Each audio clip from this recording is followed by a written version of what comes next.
बलिहारी इस देश की राजनीति की 40 साल 4 दशक बीतने के बाद एक सामाजिक त्रास के तौर पर पुनः चर्चा में है बहमई में हुआ बर्बर और विभत्स हत्याकांड।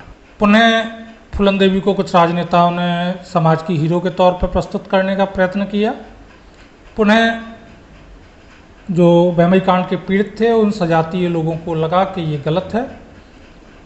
चर्चा फिर उठी, सोशल मीडिया पे आई, कुछ दिन में शांत हो जाएगी और शायद अगले साल फिर यही होगा। सवाल ये है कि इस सब के बीच वास्तविकता कहाँ छिपी हुई, क्योंकि कोई घटना कभी भी सिंगल डायमेंशनल नहीं होती है। हर घटना के बहुत से पहलू और आप किस तरफ खड़े होकर उस घटना को देख रहे हैं, सब कुछ इस पर निर्भर करता है कि आपको वो कैसी नज़र आ रही है। राम राम, मेरा नाम अजय सिंह, स्वागत है आपका मेरे यूट्यूब चैनल भसड़ पर। 14 फरवरी पूरी दुनिया प्रेम दिवस के तौर पर मनाती है और इस प्रेम दिवस को 1981 में भारत में बहमई का विभत्स हत्याकांड हुआ था। ये एक ऐसी घटना थी जिसके पीछे एकमात्र कारण जातीय घृणा थी। कम से कम इस एक चीज पे किसी भी तरह का विचार करने की आवश्यकता नहीं है। इस घटना को कहीं से भी मैं कम से कम बदले के तौर पे और वो हीरोइक जो क्या कहना चाहिए हीरोइज्म वाली इमेज बन जाए करने वालों को उस तौर पे मैं तो कम से कम नहीं देख पाता हूँ। ये विभत्स आपराधिक कृत्य था और एकमात्र जाति घृणा के चलते इसे अंजाम दिया। बहमई कानपुर देहात का एक गांव है। यहाँ 2 दर्जन लोगों को मानसिंह और फूलन देवी गैंग ने लाइन में खड़ा किया और उन पर गोलियां चला दी। मरने वालों में कुछ अबोध बच्चे भी थे, बुजुर्ग भी थे, युवा भी थे और मूलतः मारते समय बदले का जो भाव था वो ये था कि ठाकुरों का, और ज़्यादातर इमेज भी यही है कि ठाकुरों का कत्ल किया गया, एक जाति विशेष का। लेकिन सच्चाई ये भी है कि इस हत्याकांड में मरने वालों में कुछ नॉन ठाकुर भी थे। कहा यह भी जाता है कि फूलन देवी ने अपने साथ हुए गैंगरेप के बदले के लिए इस कांड को अंजाम दिया था। लेकिन एक सच्चाई ये भी है कि जो लोग मारे गए उनमें से सिर्फ एक व्यक्ति ऐसा था कि जो लालाराम सियाराम गैंग का सदस्य था और फूलन देवी गैंगरेप केस का शामिल व्यक्ति था। बाकी जो लोग मरे उनमें से किसी एक का भी ना तो कोई आपराधिक इतिहास था, ना वो कोई डकैत था और ना फूलन देवी गैंगरेप केस में वो शामिल था। ये एक सच्चाई है। लेकिन मेरा मूल उद्देश्य वही है कि घटना के उन पहलुओं पर मैं बात करूं आपसे जिन पर सामान्यतः चर्चा करना पसंद नहीं किया जाता, जिन पर चर्चा करते ही साथ आपको किसी जाति का विरोधी डिक्लेयर कर दिया जाता है। और इस पूरे कांड में जो पूरा इसका आसपास का जो भी इतिहास रहा उसमें सबसे महत्वपूर्ण यही पहलू था जिन पर कभी बात नहीं होती। मेरा जन्म यमुना के बीहड़ों में हुआ, मैं यहीं पला बढ़ा, तो बीहड़ का जो कल्चर है वो मुझसे बेहतर आपको कोई नहीं बता पाएगा। 10वीं गिरोहों के जो चलन होते थे, जो 10वीं गिरोह की कार्यप्रणाली होती थी, उन सब चीज़ों को बहुत अच्छे से मैं उन सब चीज़ों से वाकिफ़ रहा हूँ। तो सबसे पहली चीज़ जो मैं आपको बताऊँ वो एक चीज़ समझ लीजिए कि जो बैंडेड क्वीन होती है, बड़ा गर्व से कहा जाता है ना, बैंडेड क्वीन, 10वीं सुंदरी, 10वीं महारानी। अब वो फलानी बाई, ढिमकी बाई, ये बाई, वो बाई, कोई सी बाई हो और वो किसी कास्ट की हो, सारी कास्ट की हुई हैं, सीमा परिहार हो, फूलन देवी हो, पुतली बाई हो, कुसुमा नायन हो, और भी बड़ी लंबी लिस्ट है। जितनी ये सो कॉल्ड बैंडेड क्वीन 10वीं सुंदरियां हुई, ये सिर्फ फिल्मों में 10वीं सुंदरी होती हैं, मीडिया में 10वीं सुंदरी होती हैं। असलियत में 10वीं सुंदरी जैसा कुछ भी होता नहीं है। 10वीं गिरोह के अंदर ये जो 10वीं सुंदरियां होती हैं, इनकी सबकी शक्लें देख लो, आपको वैसे ही समझ में आ जाएगा कि ये कितनी सुंदरियां होती हैं।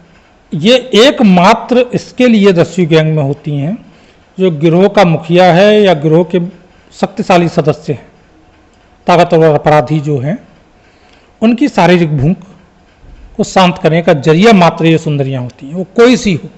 आप लिस्ट जितनी हुई हैं उनकी लिस्ट उठा लीजिए।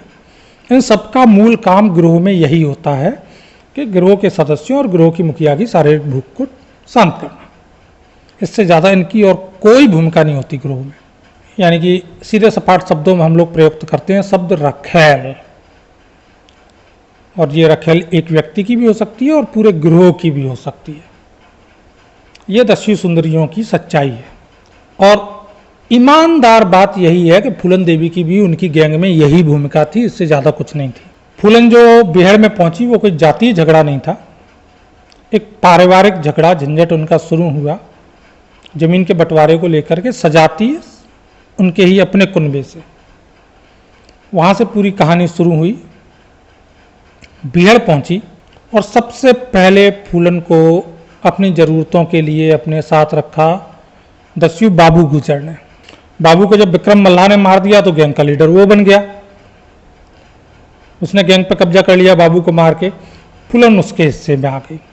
विक्रम को जब लाला राम और श्री राम ने मार डाला, वो दोनों डकैत थे, तो क्योंकि गैंग शुरू से इनका था, ऑपरेट जो करते थे वो बाबू गुर्जर और फिर आपके विक्रम मल्लाह किया करते थे, क्योंकि गैंग में गुर्जरों की और मल्लाहों की संख्या ज़्यादा थी। लेकिन गैंग के मूल मुखिया श्री राम और लाला राम हुआ करते थे।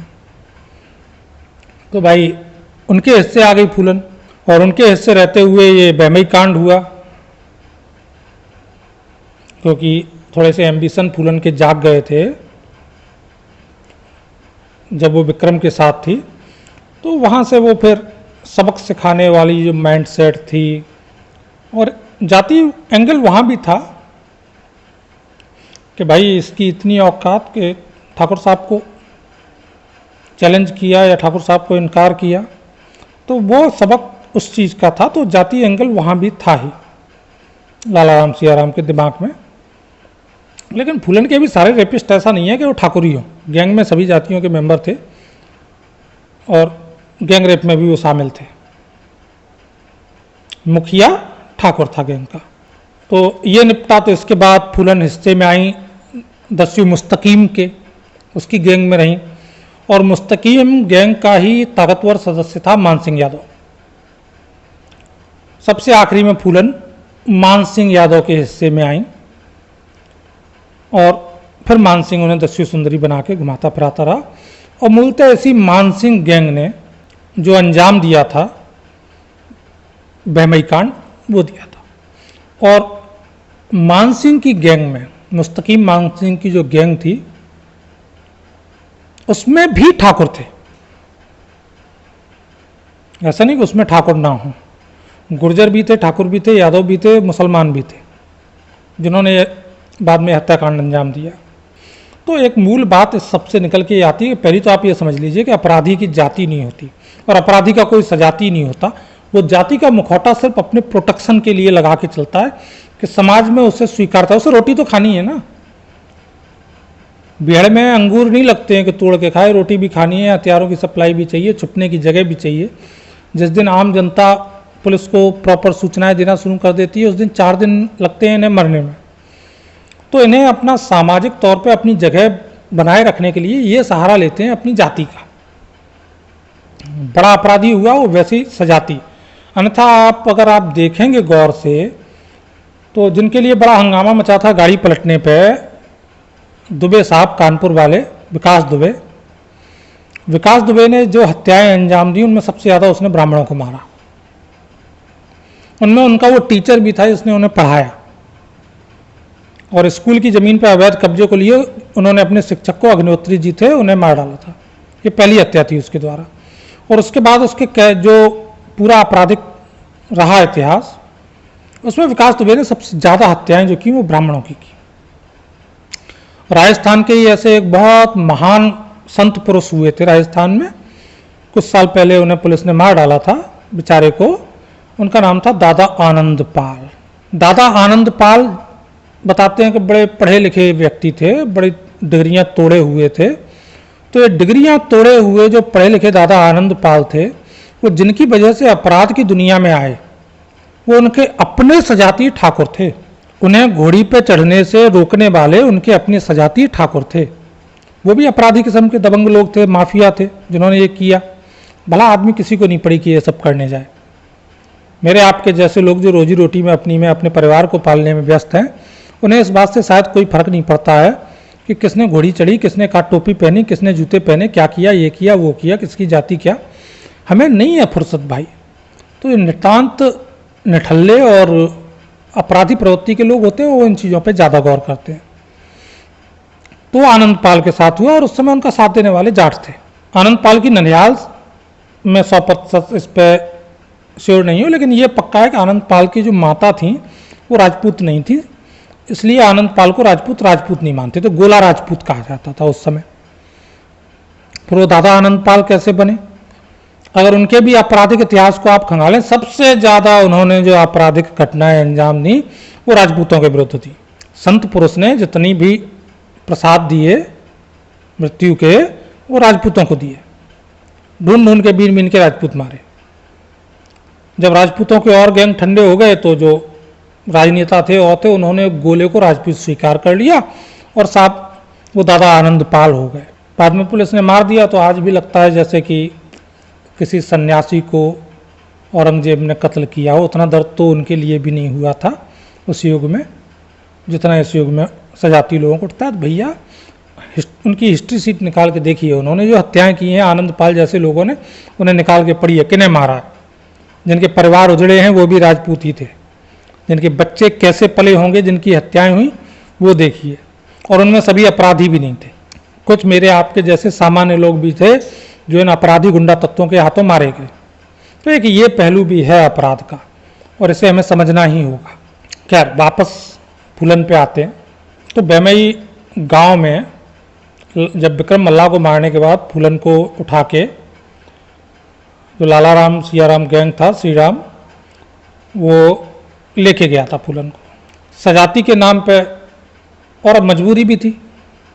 बिहार के जो गांव हैं वो इस सच्चाई को जानते हैं कि जो बड़े रस्वी गिरोह होते थे, कम से कम जाति के नाम पे हम तो बचे, ये होता था। तो सजाती गिरोह को रोटी पानी शरण मिलती थी, मुखबिरी नहीं होती थी। तो उसके पीछे जाति प्रेम भी था थोड़ा सा, और उससे भी बड़ी चीज़ थी डर। भाई 20 आदमी का हथियारबंद गैंग है, गांव वाले उसका विरोध नहीं कर सकते कि तुम यहाँ से जाओ, तुम यहाँ नहीं आओगे। गांव का सबसे दुर्दांत व्यक्ति, सबसे दुर्दांत अपराधी, गांव का एक सामान्य किसान उसका विरोध कैसे करेगा? और बहमई गांव में ले जाकर के फूलन के साथ जो सामूहिक दुष्कर्म की घटना हुई, वो वहां अंजाम दी गई इस गैंग द्वारा, ग्रामीणों द्वारा नहीं। जब ये हुआ उसके बाद नग्न करके फूलन को उस गांव में बताते हैं एक कुआं था, वहां ले जाके खड़ा कर दिया था और गांव वालों को आवाज़ मार के बुला के कि देखो। तो नहीं हो सकता था प्रतिरोध। एक साधारण ग्रामीण 20-25 हथियारबंद अपराधियों के गिरोह के सामने खुद जाके मरने के लिए खड़ा नहीं हो सकता। वो जो हो रहा हो। पर ऐसा भी नहीं कि उन लोगों ने तारीफ में तालियां पीटी हों इस आपराधिक कृत्य के। ठीक है भाई, जो हो रहा है उसमें वो ना रोक सकते हैं, ना टोक सकते हैं, ना उसमें कुछ मदद कर सकते हैं। उनकी स्थिति विचारों की यही है। और उनकी जगह वो गांव किसी और का होता, किसी और जाति का होता और अपराधी गिरोह किसी और जाति के होते, तो भी स्थिति यही होती। ऐसे और भी कांड हुए। अब जो ये गैंगरेप हुआ उसमें जो फूलन की अपनी जाति थी निषाद, लाला राम सियाराम गैंग में इस जाति के लोग भी थे जो विक्रम के मरने के बाद पाला बदल के उधर पहुंच गए थे। और उन्होंने भी इस गैंग रेप में बाकायदा पार्टिसिपेट किया था। ऐसा नहीं कि उन्होंने नहीं किया हो। बेमई वालों का बस दोष ये था कि वो इस घटना में न्यूट्रल थे। उनकी प्रतिक्रिया शून्य थी और कर भी सकते नहीं थे, ये सच्चाई है। और बेमई श्रीराम गैंग की शरण स्थली था, तो वो जाति प्रेम में भी गिन सकते हैं आप। और थोड़ा भैया एक अपराधी गिरोह है तो उसका डर भी है, जो मैंने पहले कहा। खैर श्री राम लाला राम तो अपना कांड करके निकल गए। फूलन मुस्तकीम गैंग में पहुंच गई और उसके बाद फिर मान सिंह का साथ मिला तो मुस्तकीम मान सिंह गैंग ने धावा किया बहमई गांव पे। 22-23 लोगों को एफआईआर में संख्या ये 22 दर्ज है, लेकिन एक्चुअल में 23 संख्या थी ऐसा बताते हैं। और उन लोगों को लाइन में खड़ा करके फूलन ने गोलियां चला दी। इनमें ज़्यादातर राजपूत समाज से ही थे जो लोग मारे गए, और इनमें मरने वालों में एक मुस्लिम भी था बहमई का, एक ओबीसी समाज का भी व्यक्ति था और एक दलित भी था। ऐसा नहीं कि सिर्फ राजपूत मरे हों, बहुसंख्य राजपूत मरे थे, लेकिन एक मुस्लिम, एक ओबीसी और एक दलित भी इस कांड में मान सिंह मुस्तकीम फूलन गैंग की गोलियों का शिकार बने। 22 लोगों में से 20 लोगों की जान, जो सरकारी एफआईआर कहती है, ऑन द स्पॉट गई, वो अपनी जगह पे ही दम तोड़ गए गोलियां खा के। और इन जो 20 लोग मरे उनमें से फूलन गैंगरेप में शामिल और श्रीराम गैंग के सदस्य के तौर पर सिर्फ एक व्यक्ति था, सिर्फ एक। तो बहमई में जो किया गया उसका वो रेप का बदला, ये वो इससे कहीं, रेप तो फूलन के साथ 14 साल की उम्र से हो रहा था, बाकी कहीं बदला लेने की याद नहीं आई। यानी कि उससे पहले जितने भी रेप हुए थे उन्हें रेप ना माना जाए या तो वो आतंक खड़ा करना ज़्यादा बड़ी थी। एक स्पेस वैक्यूम जो बीहड़ में यहाँ हो गया था, तो उसमें वर्चस्व के लिए आतंक खड़ा करना वो ज़्यादा बड़ा उद्देश्य था। तो ये कम से कम मेरी नज़र में कभी भी एक अपराध से इतर कुछ रहा नहीं। लेकिन बात यहाँ ख़त्म नहीं हो जाती। अभी तक जो बातें मैंने कही उन्हें जो फूलन के समर्थक हैं शायद अच्छी नहीं लगेंगी, और जो बहमई कांड का दुख पाल के छाती में सजा के बैठे उन्हें शायद पसंद आएंगी। लेकिन अपराध को देखो, अपराध के नज़रिए से देखना पड़ेगा आपको, अपराधी को अपराधी ही मानना पड़ेगा। और अपराध को लेकर के जो जाति प्रेम पनपता है, वैसा नहीं कि अभी पनपने लगा हो, ये बहुत पुरानी रीत है यहाँ के समाज की। मैं कुछ और घटनाएं आपको गिनाता हूँ। बहमई के लिए छाती पीटने वाला एक भी व्यक्ति ऐसा नहीं मिलेगा जिसने इन घटनाओं को लेकर कभी ये भी कहा हो कि गलत किया। 1983 की घटना है। डाकू का नाम था रमेश सिकरवार, राजपूत समाज का डकैत था, रमेश सिकरवार नाम था। और इसने 27 लोगों को, जो कि गुर्जर मारवाड़ी समाज के पशुपालक थे, लाइन में खड़ा करके हाथ पीछे बांध के गोली मार दी थी, सभी को मार गिराया था। वो रमेश सिकरवार आज सजाती लोगों के नेता भी हैं और चुनाव भी लड़ते हैं मध्य प्रदेश में, कोई भी जान सकता है। उन 27 लोगों पर संदेह ये था कि वो पुलिस के मुखबिर हैं, उन्होंने मुखबिरी की। तो पहली चीज़ तो ये है कि मैं एक सभ्य समाज का व्यक्ति हूँ, कानून को मानता हूँ। मेरे आसपास कोई आपराधिक कृत्य हो रहा है, उसकी सूचना पुलिस को देना, पुलिस को सहयोग करना मेरा नागरिक कर्तव्य है। तो मुखबिर को वो घृणित कैरेक्टर बना के जो फिल्मों में पेश कर दिया, उसने आम लोगों की नज़र में भी वही बना दिया।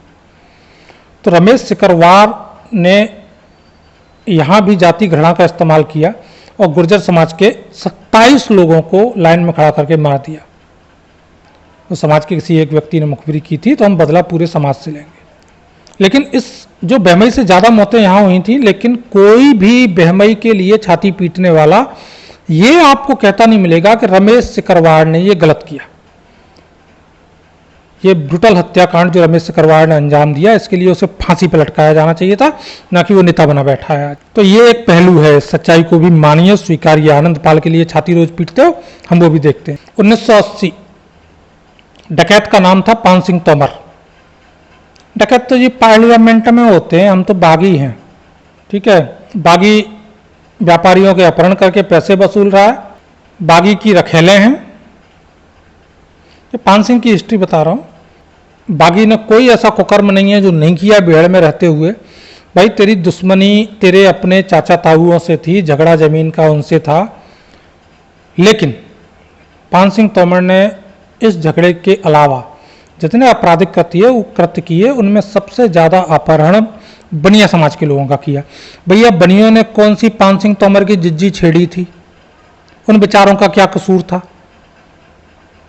तो पान सिंह तोमर बागी नहीं हुआ, डकैत ही था, दुर्दांत डकैत था, अपराधी था, वही सच्चाई है। और इस सच्चाई को नकारा नहीं जा सकता। तो पान सिंह तोमर ने भी एक इसी तरह के हत्याकांड को अंजाम दिया था। 8 गुर्जर समाज के लोगों को लाइन में खड़ा करके मौत के घाट उतार दिया था, लेकिन इसका भी जिक्र नहीं मिलता है। इसके पे लिए भी कोई दुख व्यक्त नहीं करता है। इसके लिए भी कोई पान सिंह को डकैत भी कहने को राजी नहीं है। अरे के साहब, बड़ा अन्याय हुआ था, इतना बड़ा एथलीट डकैत बन गया, सरकार ने बना दिया था डकैत, तेरे अपने भाई बंधुओं ने बनाया था। जमीन पर कब्जा करने के लिए कोई विजाति नहीं आया था, कोई दूसरी जाति का व्यक्ति नहीं आया था, और फिर बदला तेरा पूरा हो गया, तूने उन्हें मार डाला, ये कर लिया, फिर तेरे लिए अपराध धंधा था। अपहरण करना, डकैतियां डालना तुम्हारा बिजनेस था, व्यापार था। उस व्यापार से तुम अपना परिवार पालते थे, जमीनें खरीदते थे ससुराल में, जो आज भी मौजूद हैं। तो तुम सिर्फ दुर्दांत अपराधी थे। तुम्हारा उद्देश्य, बदला तुमने बहुत पहले ले लिया था अपने चचेरे भाई या जो भी थे उन्हें मार के। उसके बाद तुम्हारा एकमात्र उद्देश्य डकैती डाल के पैसा कमाना था, अपहरण करके पैसा कमाना था, और उससे अपने परिवार को, अपने बच्चों को शान की जिंदगी। जिन्हें अपहरण किया गया और जो बेचारे पेमेंट नहीं कर पाए, उनके बच्चे मार डाले गए। 15-15 साल के बच्चों की हत्या का अपराध भी इस पान सिंह तोमर के माथे है। कैसे हीरो हो सकता है ये आदमी?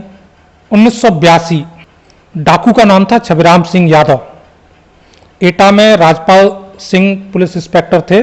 उनकी और उनकी 9 सदस्यीय टीम को धोखे से घेर के बड़ी बहादुरी से ये लोग लड़े थे। इन्होंने ऐसा नहीं कि मौत को टांगें कांपते हुए स्वीकार किया हो, उन्होंने बड़ी बहादुरी से, जब तक इनके पास गोलियां रहीं, 10वीं गिरोह का मुकाबला किया था। लेकिन उसके बाद बड़ी ही ब्रूटल हत्याएं की थी छबराम ने इन सभी 9 लोगों की।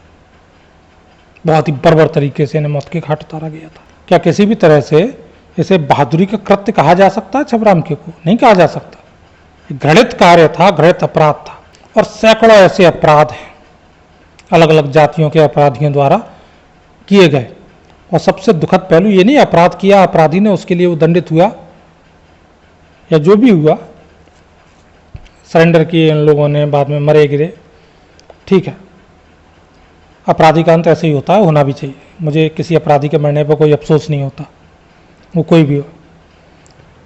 लेकिन इस तरह के कृत्यों को अंजाम देने पर कोई गर्व कैसे कर सकता है? इस तरह के कृत्यों को अंजाम देने वालों पे कोई जाति उन्हें अपना हीरो कैसे मान सकती? मेरा सारा विरोध जो है, मेरा सारा गुस्सा सिर्फ इस बात पे। अपराधी समाज के हीरो नहीं हो सकते, कभी नहीं हो सकते, और ना बनाए जाने चाहिए। और आप निहायत ही बेगैरत और बेशर्म लोग हैं जो अगर अपराधियों को सामाजिक हीरो बनाते हैं। अगर रमेश सिकरवार में आपको हीरो दिखता है, आप बेशर्म हैं। आपको आनंद पाल में हीरो दिखता है, आप बेशर्म हैं। आपको छबराम यादव में हीरो दिखता है, आप बेशर्म और बेगैरत हैं। आपको फूलन देवी में हीरो दिखता है, आप घटिया किस्म के बेशर्म हैं, वो राजनेता हो या आम आदमी हो। और बेशर्मी की हद ये है कि आप उन्हें बैठ के जस्टिफाई करने पर उतर आते हो। मेरा अपना नजरिया की अगर मैं बात करूं तो मेरे एक चचा थे और उनका नाम था इंस्पेक्टर महेंद्र प्रताप सिंह चौहान। मेरे पिता के सहकर्मी थे और मेरा नजरिया चचा महेंद्र प्रताप सिंह चौहान से 100% मेल खाता है। मुझे मेरे आदर्श वो हो सकते हैं, मेरा आदर्श कभी पान सिंह नहीं हो सकता। तो महेंद्र प्रताप सिंह चौहान साहब का एक बड़ा मशहूर किस्सा है। फिल्म में जब बनाई गई थी ना तो वो चीज़ दिखाई नहीं गई थी, इसलिए मैं आपको बता देता हूँ। महेंद्र प्रताप चौहान साहब ही थे जिन्होंने पान सिंह तोमर और उसका भतीजा था बलवंत, दुर्दांत अपराधी जो थे दोनों, इन्हें मुठभेड़ में मौत के घाट उतारा था। बलवंत तो गोली खा के निपट गया था वहीं के वहीं। पान सिंह गोली खाने के बाद घायल था, मरा नहीं था। तो मरते समय भी जो दिमाग में घृणा, एक अपराधी से घृणा के अतिरिक्त आप और क्या उम्मीद रखोगे, तो पान सिंह के तब भी थी। तो मरते पान सिंह ने उस समय कहा कि अगर यहाँ कोई राजपूत हो तो मुझे पानी पिला दे, प्यास लगी है, पानी मांगा। तो भिंड पुलिस, मध्य प्रदेश पुलिस के हेड कांस्टेबल थे त्रिभुवन सिंह, वो भी राजपूत थे। और पान सिंह को अपने सटीक निशाने से शिकार बनाने वाले ये त्रिभुवन सिंह ही थे। शूटर थे बहुत अच्छे मध्य प्रदेश पुलिस के। और त्रिभुवन सिंह ने आगे बढ़ के पानी पिलाने के लिए बढ़े, हालांकि गोली उन्हीं ने मारी थी। तो महेंद्र प्रताप चौहान ने त्रिभुवन सिंह का कंधा पकड़ के पीछे खींच लिया और चिल्ला पड़े उनके ऊपर, बोले ये सिर्फ डाकू है, ये ठाकुर नहीं हो सकता, ये सिर्फ डाकू है, ये ठाकुर नहीं हो सकता। त्रिभुवन पानी नहीं पिलाने दिया और उसके बाद आखिरी गोली महेंद्र प्रताप सिंह चौहान ने पान सिंह तोमर पे बिना दया दिखाए दाग दी थी। अब भैया पान सिंह कितने बड़े चैंपियन थे, उन पर अभी 2-4 फिल्में और बन जाएं, राष्ट्रीय पुरस्कार मिल जाए उन फिल्मों को। कम से कम मेरा नज़रिया बड़ा स्पष्ट है, मेरे हीरो महेंद्र प्रताप सिंह चौहान होंगे, मेरा हीरो पान सिंह कभी नहीं हो सकता, मेरा हीरो छबराम यादव कभी नहीं हो सकता, किसी कीमत पे नहीं हो सकता। वो डकैत था, अपराधी था। मेरे हीरो इंस्पेक्टर राजपाल सिंह होंगे, जो उस दिन छबराम से लड़ते हुए वीरगति को प्राप्त हुए। तो समाज के तौर पे आपको तय करना है कि आप रमेश सिकरवार को पान सिंह को हीरो मानोगे और फूलन को विलेन कहोगे, नहीं हो सकता है। दोनों विलेन हैं, दोनों अपराधी हैं, दोनों सिर्फ डकैत हैं।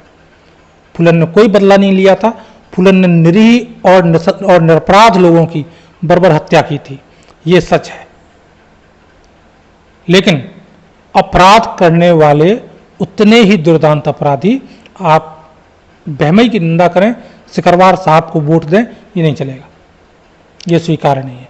आपको हीरो महेंद्र प्रताप सिंह चौहान को मानना पड़ेगा, आपको हीरो राजपाल सिंह को मानना पड़ेगा, क्योंकि वही समाज को सही दिशा दिखाने का मादा रखते हैं। मेरे पास वर्तमान की सटीक जानकारी नहीं है, लेकिन चचा महेंद्र प्रताप सिंह चौहान ने, जो मेरे पास आखिरी सूचना है, वो रिटायरमेंट के बाद ग्वालियर में घर बना लिया था।